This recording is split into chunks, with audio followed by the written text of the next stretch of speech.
Irrigation व्हावं आणि या शेतकऱ्यांना त्याचा लाभ मिळावा त्यासाठी हे निरंजन नाईक साहेबांच्या लेटर पॅडवर आहे.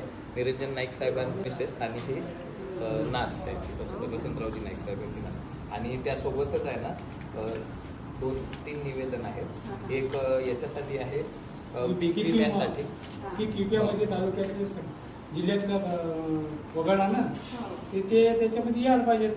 महाराष्ट्रामध्ये अतिवृष्टी पुऱ्या महाराष्ट्रापैकी आपल्या यवतमाळ जिल्ह्यामध्ये आणि त्याचबरोबर आहे ना पिण्याच्या पाण्याचे पण आहे त्यात समस्या. पियायला पाणी नाही. आता काल आहे ना आम्ही महेशमाळला गेलो होतो.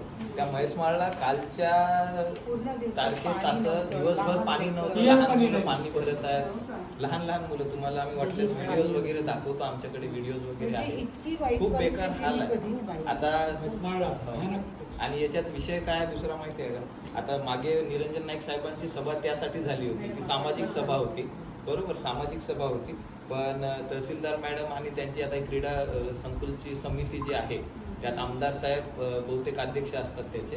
तर त्यांचं म्हणणं आलं ती सामाजिक सभा नव्हती, ती राजकीय सभा आहे. याच्यात राजकारणात SDO साहेबांचं म्हणणं सुद्धा आलं त्यामध्ये की राजकारणात या राजकारणात आम्हाला काही इंटरेस्ट नाही असं.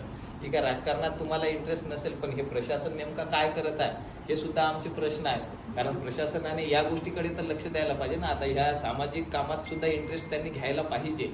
आणि कारण जनतेचे सेवक म्हणून तुम्ही इथे बसून आहात तर हे लोकांचे हे जेन्युअन प्रश्न आहे.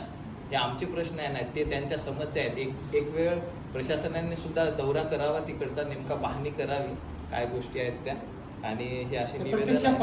आणि आता पीक विम्याचा विषय असा आहे, पीक विमा सगळीकडे दिला जातो. यवतमाळ जिल्हा मागासलेला जिल्हा आहे. त्याबरोबर शेतकरी आत्महत्या सगळ्यात जास्त या जिल्ह्यात होतात आणि या जिल्ह्याला तेच वगळला जाते. म्हणजे किती दुर्लक्ष केला जातो. किती दुर्भाग्य आपले. हरित क्रांतीचे प्रणेते वसंतरावजी नाईक साहेबांचा मतदारसंघ आहे. शेतकऱ्यांसाठी जर एवढी दुर्दशा असेल शेतकऱ्यांची तर मग कसं होणार?